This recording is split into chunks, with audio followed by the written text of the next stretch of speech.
ನರೇಂದ್ರನಾಗಿ ಜನಿಸಿದ ವಿವೇಕಾನಂದನು ಬಾಲ್ಯದಿಂದಲೇ ವಿಚಾರಶೀಲ ಮತ್ತು ಧೈರ್ಯಶಾಲಿ ಬಾಲಕನಾಗಿದ್ದ. ಆತನು ಸತ್ಯವನ್ನು ಹುಡುಕುವ ಮನೋಭಾವದಿಂದ ಗುರುಗಳ ಪ್ರಶ್ನೆಗಳಿಗೆ ಸ್ಪಷ್ಟ ಉತ್ತರ ಕೇಳುತ್ತಿದ್ದ.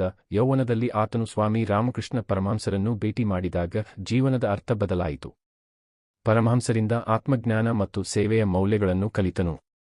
ಗುರು ನಿಧನದ ನಂತರ ವಿವೇಕಾನಂದನು ಸನ್ಯಾಸಿಯಾಗಿ ದೇಶಾದ್ಯಂತ ಪ್ರಯಾಣ ಮಾಡಿ ದಾರಿದ್ರ್ಯ, ಅಜ್ಞಾನ ಮತ್ತು ಅಂಧಶ್ರದ್ಧೆಯ ವಿರುದ್ಧ ಹೋರಾಟ ನಡೆಸಿದ. ಜನರೊಳಗೆ ಆತ್ಮವಿಶ್ವಾಸ ಮತ್ತು ಶಕ್ತಿ ತುಂಬುವ ಕೆಲಸ ಮಾಡಿದ. ನೀವು ದೇವರ ಅಂಶಗಳು ಎಂಬ ಸಂದೇಶದ ಮೂಲಕ ಆತನು ಯುವಜನತೆಗೆ ಹೊಸ ದಾರಿ ತೋರಿಸಿದ. 1893ರಲ್ಲಿ ಅಮೆರಿಕದ ಶಿಕಾಗೋ ಧಾರ್ಮಿಕ ಸಮ್ಮೇಳನದಲ್ಲಿ ಸಹೋದರ ಮತ್ತು ಸಹೋದರಿಯರೇ ಎಂಬ ಆಲಾಪದಿಂದ ವಿಶ್ವವನ್ನು ಗೆದ್ದನು. ಅಲ್ಲಿ ಆತನು ಭಾರತೀಯ ಸಂಸ್ಕೃತಿಯ ಉನ್ನತ ಸಂದೇಶವನ್ನು ಜಗತ್ತಿಗೆ ಪರಿಚಯಿಸಿದ. ಅವನ ಜೀವನವು ತ್ಯಾಗ, ಶಕ್ತಿ ಮತ್ತು ಸೇವೆಯ ಪ್ರತೀಕವಾಗಿತ್ತು. ಉತ್ತಮ ವ್ಯಕ್ತಿಯು ತನ್ನೊಳಗಿನ ದೇವತೆಯನ್ನು ಅರಿತು ಜನರಿಗೆ ಸೇವೆ ಮಾಡಬೇಕು ಎನ್ನುವುದು ಅವನ ಬೋಧನೆ. ಸ್ವಾಮಿ ವಿವೇಕಾನಂದ ಇಂದಲೂ ಪ್ರತಿ ಯುವಕನ ಹೃದಯದಲ್ಲಿ ಪ್ರೇರಣೆಯ ದೀಪವಾಗಿ ಬೆಳಗುತ್ತಾನೆ.